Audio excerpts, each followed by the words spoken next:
We feel most joyful ourselves when we spread joy to other people. When our relationships are good, we feel good. So when we're being really deliberate about how we show up in our relationships and feed them with energy, effort, creativity, and joy, and we know absolutely certain how we're feeding our relationships, that it builds our own wellness. So we might feed a relationship with our child by giving those 5-minute hits of connection where we're giving them a hug in the morning. We're saying, oh, we're gonna have a great day today. We're singing a song with them or having a crazy dance party, or we're getting down on the floor with them and letting them take the lead and playing Pig's Puppet Show, or building a fort out of blankets, or playing Action Super Squad, or just playing whatever they want to play. That's a way that we're kind of feeding our bond with our kids.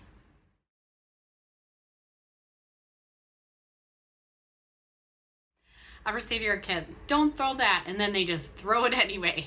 Developing impulse control is a long, slow process for kids. The part of the brain that governs self-control is very immature at birth, and it doesn't fully develop until late in adolescence. So toddlers especially have a really hard time with self-control.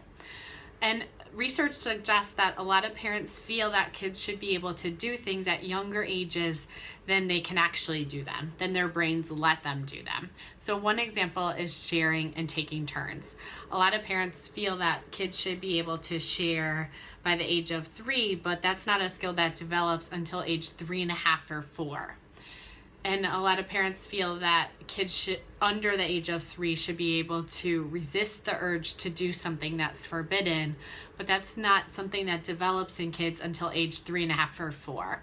So when parents know those things ahead of time, it lets them react with a lot more patience, calm, compassion, and warmth in the moment with their child.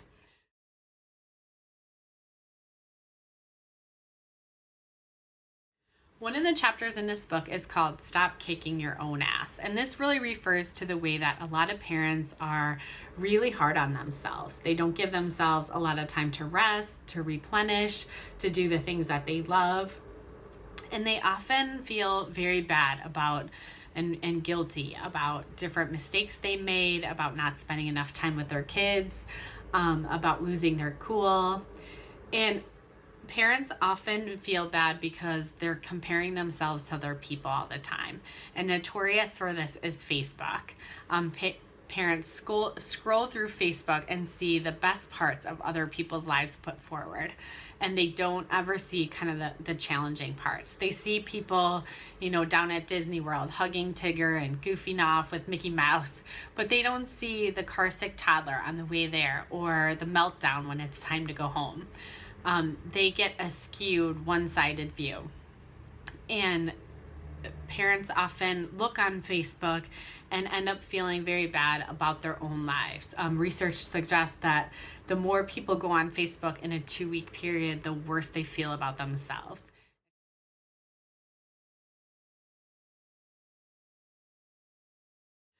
I think a lot of parents are under a tremendous amount of pressure to sign their kids up for extracurricular activities, enrichment activities, travel sports teams, to plan out of this world birthday parties, to attend all the birthday parties.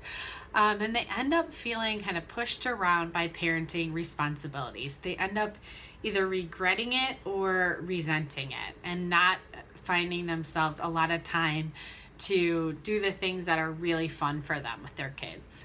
So I think it's important for parents to look at and take that step back and say, if I had a weekend that was a 10 out of 10, the best weekend ever, what would that look like? What would I be doing? What would those moments of connection and fun and joy be with my family? And on the flip side, for parents to be very deliberate about cutting things out of the schedule when they're just mediocre or just blah, or kind of energy sapping for themselves or their kids.